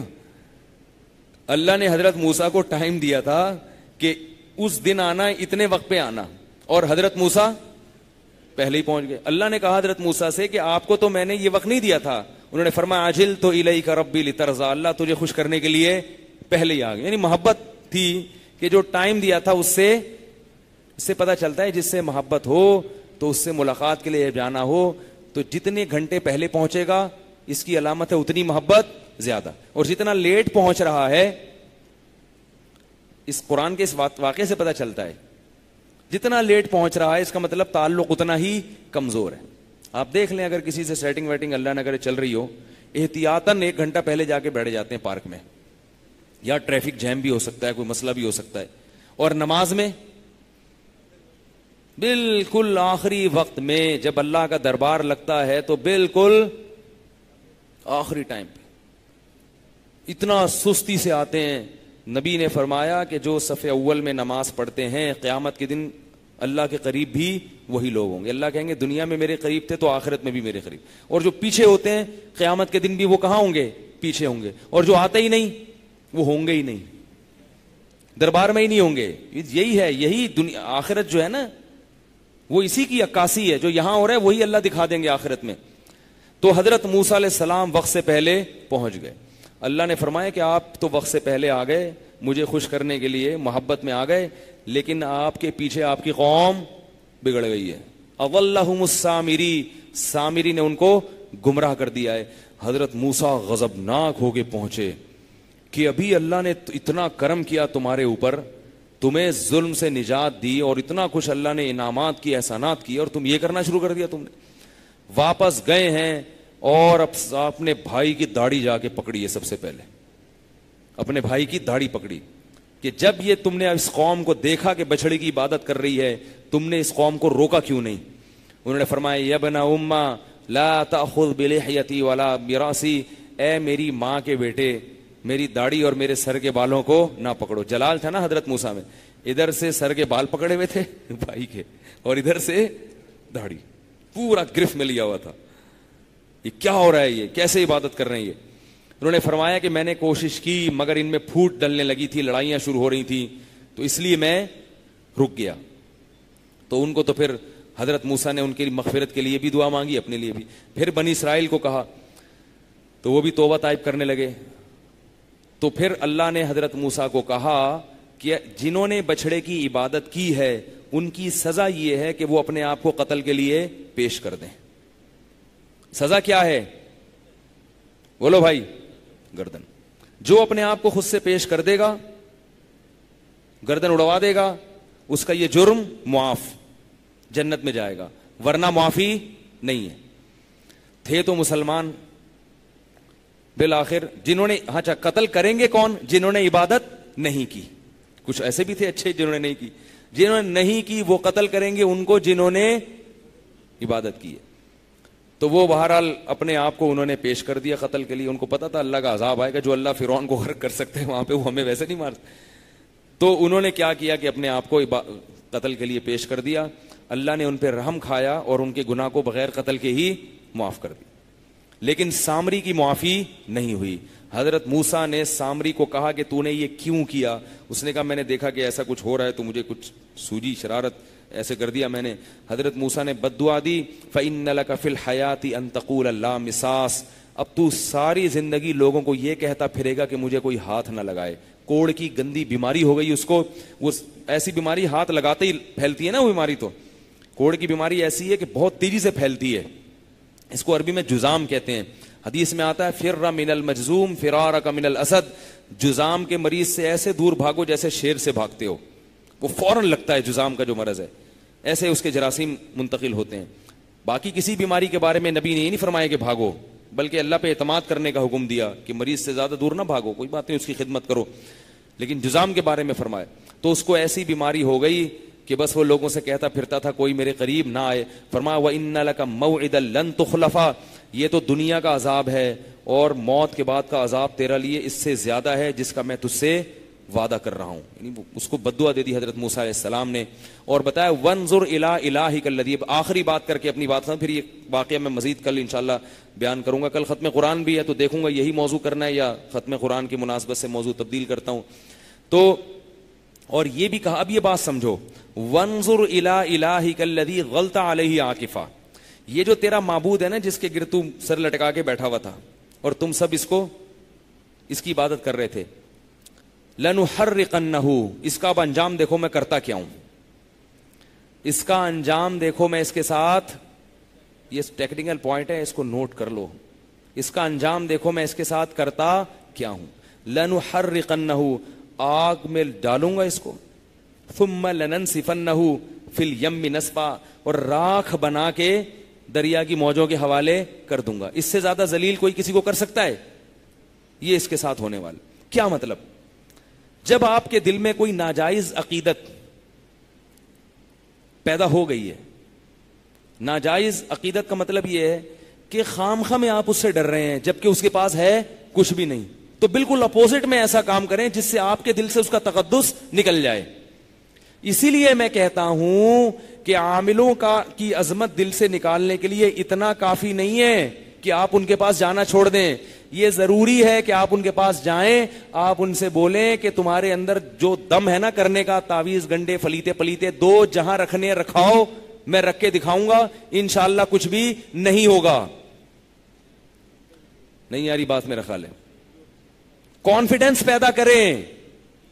ورنہ موسیٰ علیہ السلام, بنی اسرائیل کیا تھا, بنی اسرائیل کہتے دیکھو موسیٰ علیہ السلام نے کچرے میں تو پھینک دیا اس کو, اس لیے پھینکا ہے کہ موسیٰ علیہ السلام بھی سوچ رہے ہیں کہ بھائی زیادہ نہیں, ایسا نہ ہو کہ اس کے بھی کوئی دیوتا ہوں, ہے بھائی اس کے بھی کوئی شیاطین سے لنک, بچڑا ہے نا آخر, وہ بھی بھائیں بھائیں کر رہا ہے, تو تھوڑا سا جو ہے نا ذبح کر کے پھینک دیں, ٹھیک ہے. یا یہ کہ عزت احترام کے ساتھ کسی عجائب گھر میں رکھ لیں. ان کے دل سے تقدس نکالنے کے لیے کیا حضرت موسیٰ نے کیا, جلا کے راکھ بنا کے. اب معبود کو جلایا جا رہا ہو تو چیخے گا نا وہ, تو بتا دیے کہ یہ کچھ بھی نہیں کر سکتا. تو اس لیے یہ تعویذ گنڈے کا جو حساب کتاب ہے, اس کی عظمت دل سے نکالنے کا طریقہ یہ ہے کہ ان تعویذوں کو بالکل بھی لفٹ نہ کرائے گا. چیلنج کیا کریں, بولے جس عامل میں دم ہے جادو ٹونے کا وہ میرے گھر آ کے کرے. ایک صاحب نے مجھے کہا کہ ایک عامل نے مجھے دھمکی دی ہے, ایک نوجوان نے مجھے کہا ایک عامل نے مجھے دھمکی دی ہے کہ 24 گھنٹے کے اندر اندر تیرے ساتھ یہ ہو جائے گا. میں نے کہا پھر کیا کہہ رہے یار, مجھے آپ کے بیانات سنتا ہوں, مجھے پتا ہے کہ کچھ نہیں ہوگا, لیکن یار تھوڑا سا نا بس دعا کریں. کیا کریں حضرت؟ دعا کی درخواست ہے. میں نے کہا تمہارے ساتھ ہوگا. کہہ رہے کہ دعا بھی منع ہے. میں نے کہا دعا منع نہیں ہے, لیکن ویسے وہ تو دعا تو کسی بھی وقت کسی کو ابھی جو کہہ رہے ہو اس کا مطلب تمہارے دل میں اس کا کچھ تقدس ہے.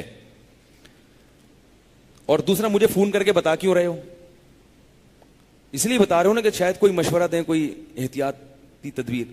اگر تم اس کو بالکل لفٹ ہی نہیں کراتے تو نہ مجھے فون کرتے نہ دعا کی درخواست کرتے. کہتے ابھی تو نے بول دیا, تیرے بولنے سے کیا ہوتا ہے. پھر میں نے اسے کہا, میں نے کہا اس عامل کو فون کر کے کہیں, اسے کہیں کہ 24 گھنٹے کے اندر تم نے جو کرنا ہے نا تو کیا کرنا ہے. اگر وہ کہے کہ میں نے تمہیں بیمار کرنا ہے تو اسے کہیں بیمار نہیں کرو, ڈائریکٹ مار دو یار. کیا کرو؟ مار دو. یہ بیماری ہماری, یہ تو بچکانا حرکتیں یار. کوئی کرنا ہے تو کہ ڈھنگ سے کام, بیوی کو بیوہ کرو یار, بچوں کو یتیم کرو. میں نے کہا ایسے اس سے بات کریں. اسے بولے 24 گھنٹے کیا 12 گھنٹے میں کرو نا. اور اگر آپ کا نہیں پروسیس میں ٹائم لگے گا تو میں 24 کے بجائے تمہیں 48 گھنٹے کا ٹائم دے دیتا ہوں. بھائی ہو سکتا ہے تم سے 24 میں نہ ہو سکے تو تم کو اصل میں وہ ایکچولی ٹائم نہیں ملا تھا, تو وہ جنات کہہ رہے تھے کہ بھی ہمیں کسی اور کو مارنا ہے جا کے, تو ابھی ہمارے پاس چونکہ ٹائم نہیں ہے تو اس لیے وہ بہانے تو 100 ہوں گے نا. جب آپ کو کچھ نہیں ہوگا 24 گھنٹے بعد وہ بولے گا یار یہ ہو گیا تھا وہ ہو گیا تھا, تو اس کو بولو 24, بہتر تو یہ ہے کہ 12 میں مار دو. 12 اور وہ نہیں کرو, بیماری نہیں کرو, ڈائریکٹ مارو. اور اگر نہیں کر سکتے 24 گھنٹے میں کوئی پرابلم ہے تو 48 گھنٹے کا ٹائم دے رہا ہوں میں آپ.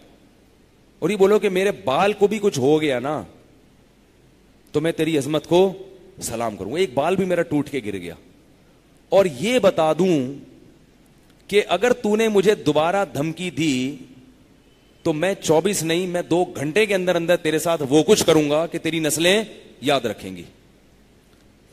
اس نے پھر ایسے ہی کیا. سمجھے تو دھمکیاں دے رہا ہے نا, میں تجھ سے بڑا فنٹر ہوں. تو وہ پھر 12-24 گھنٹے کے بعد اس لڑکے کا فون ہے, کہہ رہے کچھ بھی نہیں ہوا الحمدللہ مجھے. میں نے کہا کچھ اس لیے نہیں ہوا کہ آپ نے اس کو کیا کر دی, ریورس میں دھمکی دے دی. ورنہ یہ کیا ہوتا ہے کہ قوت انفعالی ہوتی ہے ایک چیز, کہ آپ کسی کا اثر قبول کر رہے ہیں. اس میں بعض دفعہ کچھ نہیں بھی ہو رہا ہوتا تو آپ خود بخود ہی گھل رہے ہوتے ہیں اندر, خود بخود ہی اندر اندر سے ہو رہے ہوتے ہیں, یار کچھ ہو رہا ہے, کچھ ہو رہا ہے. تو اس لیے یہ جو نبی صلی اللہ علیہ وسلم نے فرمایا کہ جب صحابہ پہ شراب کو حرام قرار دیا تو فرمایا شراب کے برتن بھی توڑ دو تاکہ شراب کی محبت بالکل دل سے نکل جائے. تو پتہ یہ چلا کہ جب کسی چیز کی گناہ کی نفرت دل میں ڈالنی ہے تو اس کے جتنی چیزیں اس طرف آپ کو لے کے جانے والی ہیں ان تمام چیزوں سے کنارہ کشی اختیار کر لیں, بالکل اپوزٹ چلنا شروع ہو جائیں اس کے, پھر اس کی محبت ختم ہوگی, ورنہ محبت ختم نہیں ہوتی. تو حضرت موسیٰ نے اس کو جلا کے راکھ کیا اور اس کو دریا کی موجوں کے حوالے کیا. فرمایا وانظر الی الہک الذی, یہ ہے تیرا معبود. پھر فرمایا انما الہکم اللہ الذی لا الہ الا ہو, کہ تم لوگوں کا الہ صرف وہ ایک خدا ہے جس کے سوا کوئی عبادت کے لائق نہیں ہے. کیسے اپنی قوم کی تربیت کی, سمجھایا ایک خدا ایک خدا ایک خدا.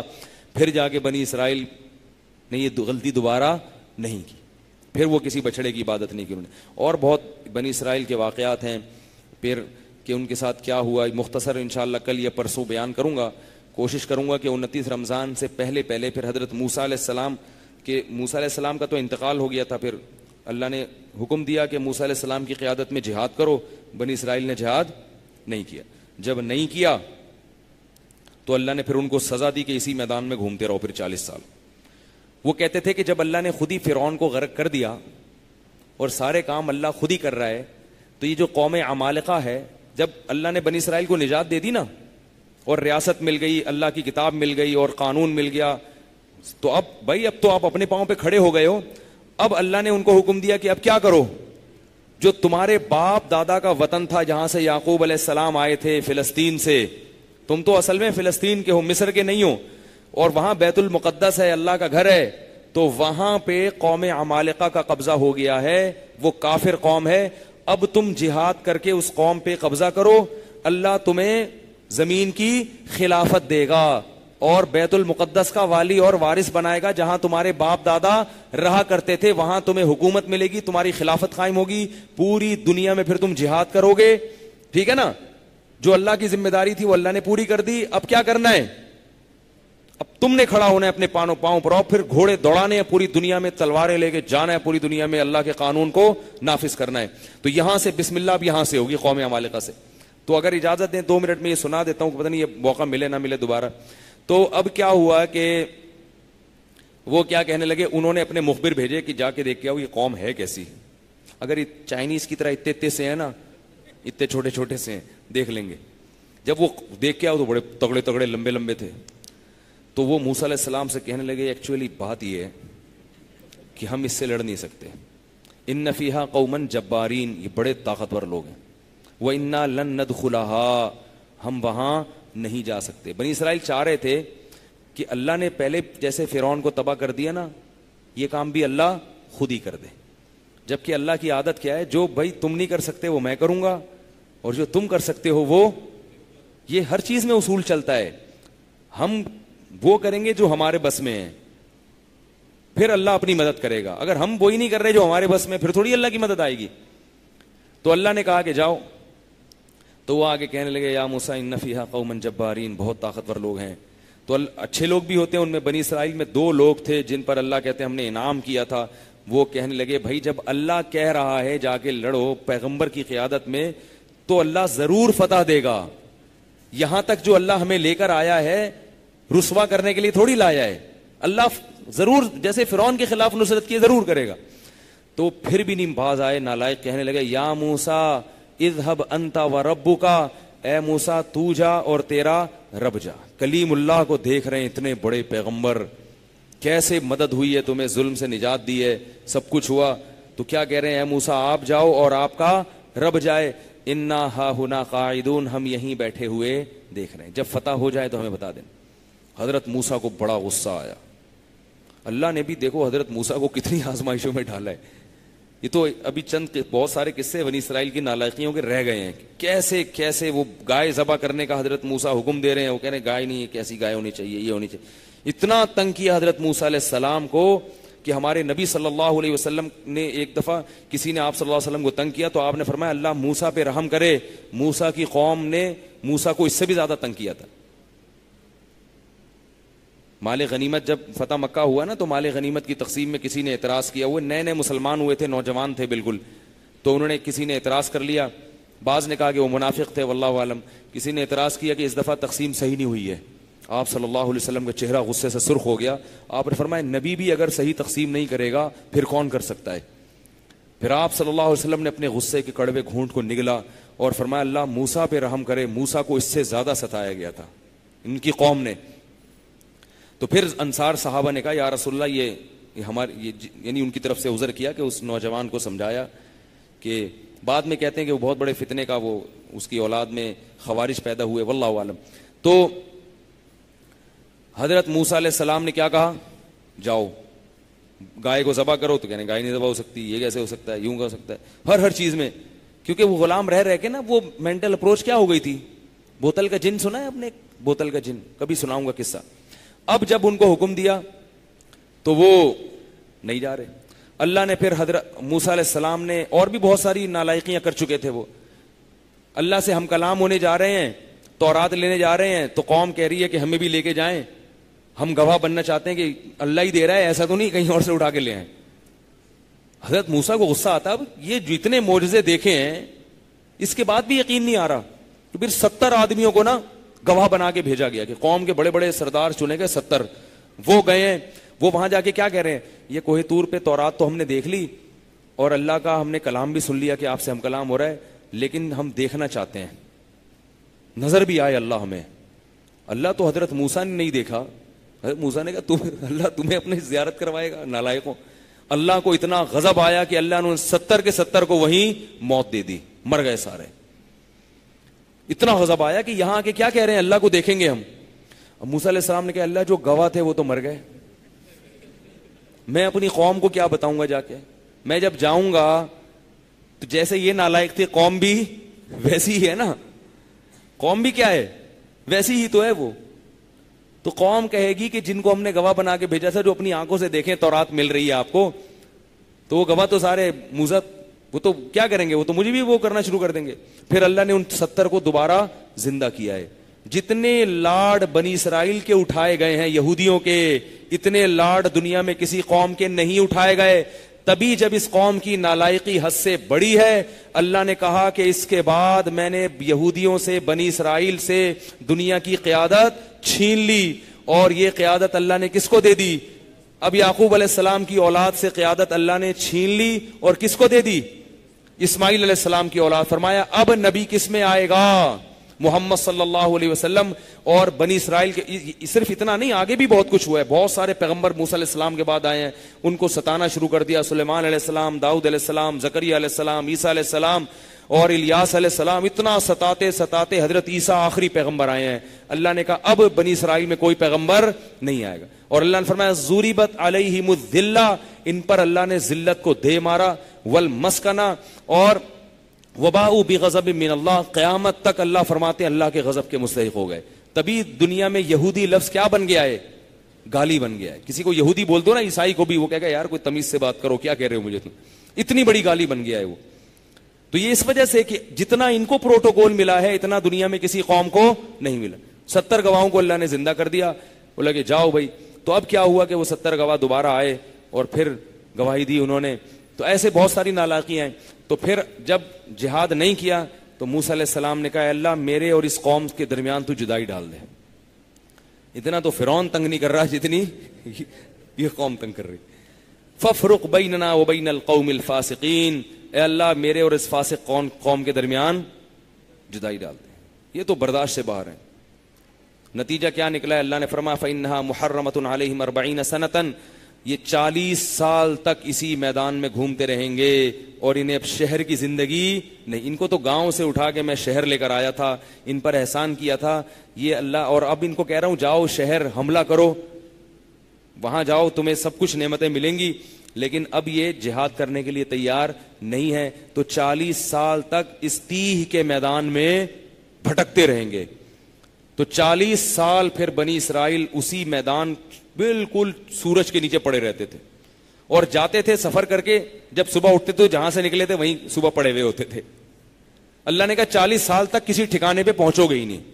اور اسی دوران حضرت موسیٰ علیہ السلام کا انتقال ہو گیا. پھر 40 سال کے بعد ان میں دوسرے نبی آئے ہیں, حضرت شیس علیہ السلام کہا جاتا ہے. تو 40 سال کے بعد پھر کوئی دوسرے نبی آئے ہیں, پھر ان کو تھوڑی عقل آئی کہ بھائی کب تک بھٹکتے رہیں گے, اب جہاد کرو یار, ٹھیک ہے نا. پھر ان کی قیادت میں انہوں نے جہاد کیا اور بیت المقدس کو فتح کیا. اور پھر جب بیت المقدس فتح ہوا ہے تو اس میں داؤد علیہ السلام بھی تھے. داؤد علیہ السلام نے لڑائی کی, وہ الگ واقعہ ہے, پھر ابھی وقت بہت زیادہ ہو گیا ہے. پھر داؤد علیہ السلام کے ذریعے اللہ نے بیت المقدس میں بنی اسرائیل کو دوبارہ خلافت دی. داؤد علیہ السلام بھی بنی اسرائیل میں تھے, ان کو نبوت بھی دی, خلافت بھی دی. پھر داؤد علیہ السلام کی بہت بڑی خلافت قائم ہوئی ہے, بہت بڑی خلافت. علم بھی اللہ نے ان کو دیا, بنی اسرائیل کو حکومت بھی دی.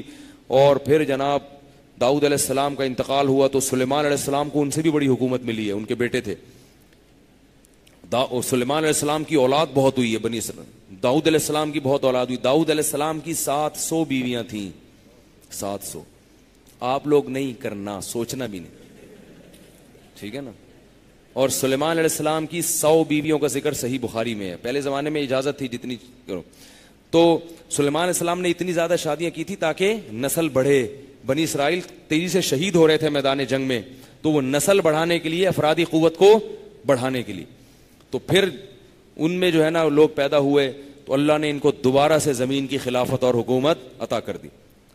تو یہ اسی لالچ میں کہتے ہیں ہمارے باپ دادا سلیمان اور داؤد علیہ السلام بیت المقدس میں ہوا کرتے تھے, ہماری خلافتیں تھیں, مسلمانوں نے کیا لگا دی ہماری ساری. پہلے حضرت عمر نے حملہ کیا, پہلے عیسائیوں نے حملہ کر کے یہودیوں سے چھین لیا, پھر عیسائیوں سے مسلمانوں نے لے لیا بیت المقدس. بیت المقدس تو اللہ کا گھر ہے نا, وہ تو جو اللہ کا لاڈلا ہوگا اس کو ہی حق ہے وہاں کی خلافت کا. تو مسلمانوں نے حضرت عمر کے دور میں بیت المقدس فتح کیا. لیکن بیت المقدس ایسی جگہ ہے کہ جو مسلمانوں کا بھی قبلہ, یہودیوں کا بھی قبلہ اور عیسائیوں کا بھی, کیونکہ سارے پیغمبروں کا مرکز رہا ہے وہ. ہمارے نبی بھی وہاں رخ کر کے نمازیں پڑھتے رہے ہیں, اور ہمارے نبی نے معراج کی رات وہاں جا کے پیغمبروں کی امامت کی ہے باقاعدہ. اور حدیث میں آتا ہے کہ مسجد حرام میں نماز پڑھنے کا ثواب 1,00,000, مسجد نبوی اور مسجد بیت المقدس میں 1,000. اور یہ بھی نبی صلی اللہ علیہ وسلم نے فرمایا کہ صرف 3 جگہ ایسی ہیں جہاں باقاعدہ سفر کر کے جا کے عبادت کی جائے گی زیارت کے لیے. وہ کیا ہے؟ مسجد حرام, مسجد نبوی اور بیت المقدس. اور ایک روایت میں 50,000 بھی ہے.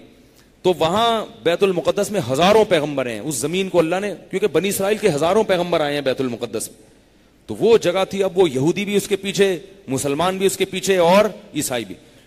تو پہلے تو عیسائیوں نے قبضہ کیا, یہودیوں کو وہاں مار بھگایا جب, کیونکہ حضرت عیسیٰ برحق نبی تھے. پھر اس کے بعد کس نے, جب اسلام دنیا میں آیا تو اللہ نے محمد صلی اللہ علیہ وسلم اور ان کے ماننے والوں کو اہل قرار دیا. تو انہوں نے حضرت عمر کے دور میں قبضہ کیا, پھر وہ مسلمانوں سے چھن گیا کیونکہ ہر وقت اس پہ لڑائیاں ہوتی رہتی تھیں. اس کے بعد پھر مسلمانوں نے قبضہ کیا صلاح الدین ایوبی کے دور میں.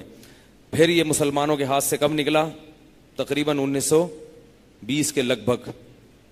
اس کے بعد وہ برطانیہ اور نے جو ہے نا ایگریمنٹ کیا تھا اس سے, ابھی بھی اس پوری طرح نکلا نہیں ہے.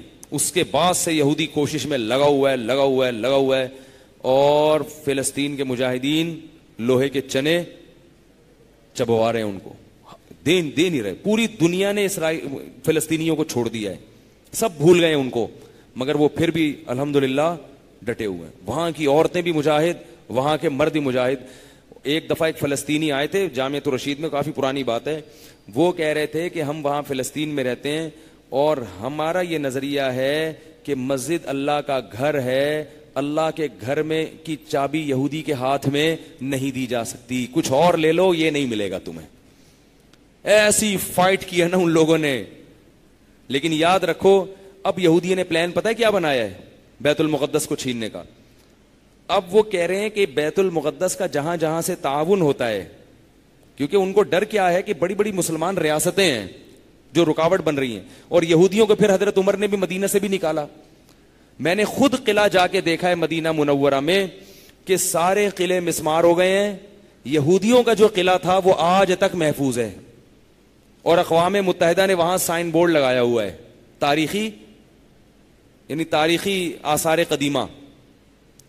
یہودیوں نے اقوام متحدہ سے قانون پاس کروایا ہوا ہے کہ اس قلعے کو کچھ بھی نہیں گیا. وہ زمانے کے تصرفات کی وجہ سے کافی گر گیا ہے, لیکن اس کی بنیادیں قائم ہیں. یہ وہ قلعہ ہے جو نبی صلی اللہ علیہ وسلم نے فتح کیا تھا اور یہودیوں کو وہاں سے نکالا تھا.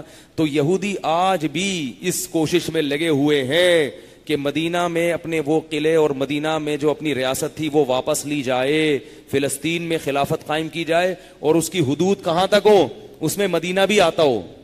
ہم تو بھول گئے مگر یہودی نہیں بھولا. اسی کے لیے یہ دنیا میں جو کچھ ہو رہا ہے, یہ جو آج جو کچھ سازشیں ہو رہی ہیں نا, کہ پاکستان کو بھی لائن پہ لگا دو, شام میں فسادات کھڑے کر دو, لیبیا میں یہ کر دو, سعودی اور قطر کو لڑوا دو آپس میں, عرب ملکوں کی آپس میں جنگ لڑوا دو, ایران کو سعودیہ سے پٹوا دو اور سعودیہ کو ایران سے لڑوا دو. یہ جو آپس میں لڑائیوں کی جتنی بھی صورتیں ہیں, یہ اس خلافت کو قائم کرنے کے اس کے سارے تانے بانے کہاں جا کے ملتے ہیں, یہودیوں سے جا کے ملتے. حتیٰ کہ آپ کے ملک میں اگر کوئی بلوچستان کو توڑنے کی بات کرتا ہے, اس کے تانے بانے کہاں جا کے ملیں گے, یہودیوں سے, عیسائیوں سے, اسرائیل سے جا کے ملیں گے. اگر سندھ میں سندھ کو الگ کرنے کی سازشیں ہو رہی ہیں, نظر کچھ اور آئے گا کہ انڈیا ان کی مدد کر رہا ہے, نظر یہ آئے گا کہ یار یہ خود سے چاہتے ہیں.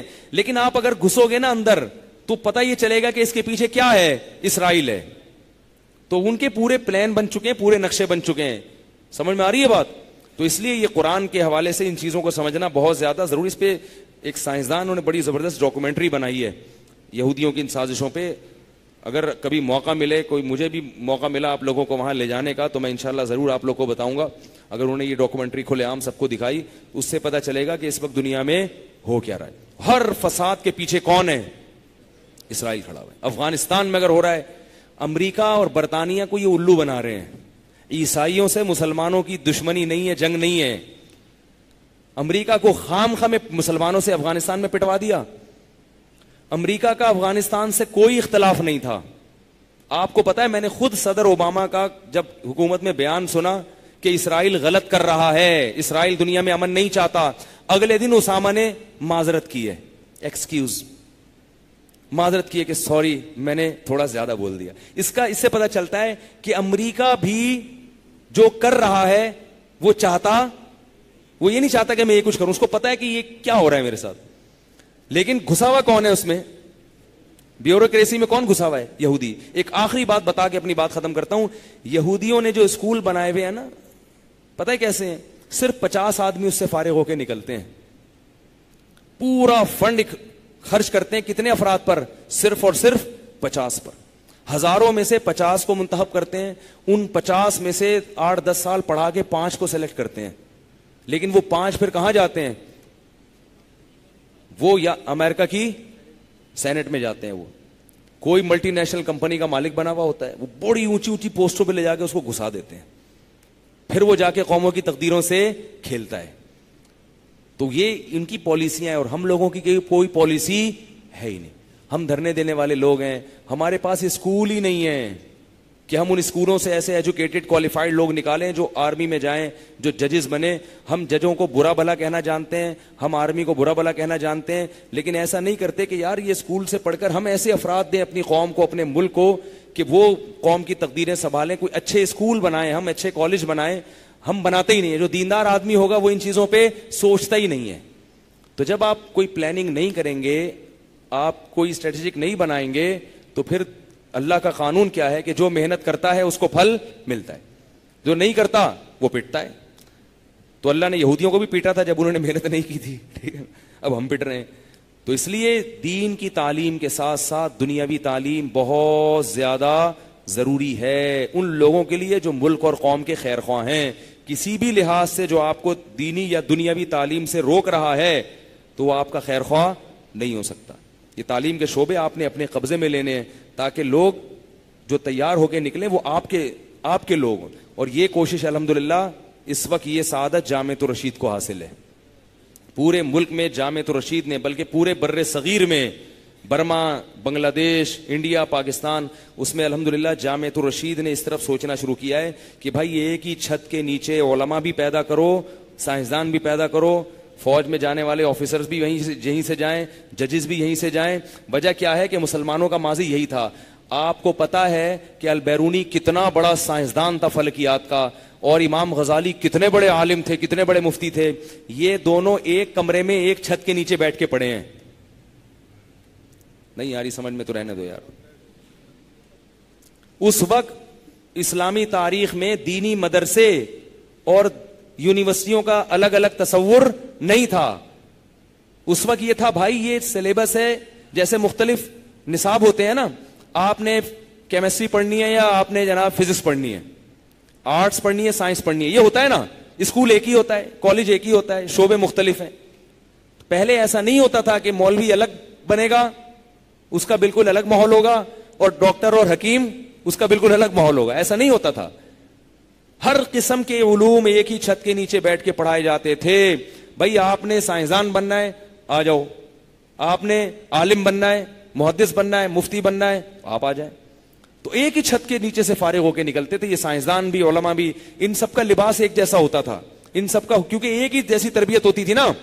آپ البیرونی کی شکل دیکھ لیں، امام غزالی کی دیکھ لیں، آپ کو نہیں پتا چلے گا ان میں امام غزالی کون سے اور البیرونی سائنٹسٹ کون ہے. البیرونی کی بھی اتنی بڑی داڑھی، سر پہ پگڑی، جبہ، نمازی، پرہیزگار، عبادت گزار، لیکن چھت پہ بیٹھا رہتا تھا دوربین لے کے، خوردبین، ستاروں کا مطالعہ کرتا رہتا تھا. 12 سال چھت پہ بیٹھا رہا ہے البیرونی. کہتے ہیں کہ کھانا کھلانے کے لیے بلایا، یار کھانا کھانے تو نیچے آ جاؤ. کھانا کھانے نہیں کرے، میں ایک اور دیکھ رہا ہوں، ذرا ستارہ دیکھ رہا ہوں. اور اس نے کرو ٹریگنومیٹری کی بنیاد رکھی ہے. کرو ٹریگنومیٹری اتنی مشکل ٹریگنومیٹری ہے کہ اس کی ایکویشن سمجھنا آج بہت مشکل ہے. عام طلبہ جو ہے نا، جو ٹاپ بھی کیا وہ، آپ ہم لوگ نے پوچھا ہے ان سے کہ یار ہمارے جو یعنی جو اساتذہ جو فلکیات جانتے ہیں، یار یہ ایکویشن بنی کیسے، کچھ پتہ نہیں ہوتا. کہ ہے یہ بنی کیسے یہ نہیں پتا. اتنی مشکل ہے کرو ٹریگنومیٹری. تو یہ انہی کی کتابیں تو یورپ نے جا کے یونیورسٹی میں پڑھائی ہیں، تو یورپ نے ترقی کی ہے. تو 12 سال تک چھت پہ بیٹھا رہا ہے وہ. رمضان کے روزے بھی رکھتا تھا، تہجد بھی پڑھتا تھا، عبادت بھی کرتا تھا، حج بھی کرتا تھا. شکل سے پتہ نہیں چلتا تھا ان میں مفتی کون ہے اور ڈاکٹر کون ہے، انجینئر کون ہے، پتہ نہیں چلتا، ریاضی دان کون ہے. آج 2 بندے بیٹھے ہیں، پتہ چل جائے گا یہ مولوی صاحب ہیں، اور یہ پتہ نہیں مسلمان بھی ہے یا نہیں ہے جو ڈاکٹر صاحب ہیں. ڈاکٹر صاحب کا اسٹائل ہی الگ ہوگا، ٹائی ہوگی، کلین شیو ہوگی، سگریٹ پی رہے ہوں گے رمضان میں دن دہاڑے. ہاں تبلیغ میں وقت لگا لیا یا کسی کے پاس بیٹھ گئے تو احترام کر لیا رمضان کا، روزے رکھنا شروع کر دیے. بالکل 1-2 راہیں الگ الگ شروع ہو گئی. تو اس کو واپس لانا کس کی ذمہ داری ہے؟ تو یہ اللہ کا فضل ہے. جامعۃ الرشید نے الحمدللہ یہ کام شروع کیا ہے. اس لیے جامعۃ الرشید کے خلاف نہ بولا کرو. اس لیے نہیں کہ میرا ادارہ ہے، اس لیے کہ ہم ان کی تمام تر پالیسیوں سے متفق ہیں، اور وہ الحمدللہ وہ کام کر رہے ہیں جو کام آج سے 50 سال پہلے ہو جانا چاہیے تھا. لیکن چلو دیر آئے مگر درست آئے. اب ان کے مشن کو آگے بڑھانے کی بولو نا بھائی کوشش کرو. اللہ تعالیٰ سمجھنے کی، عمل کی توفیق عطا فرمائے. آج بہت لمبی بات ہو گئی. سبحانک اللہم و بحمدک، نشہد ان لا الہ الا انت، نستغفرک و نتوب الیک.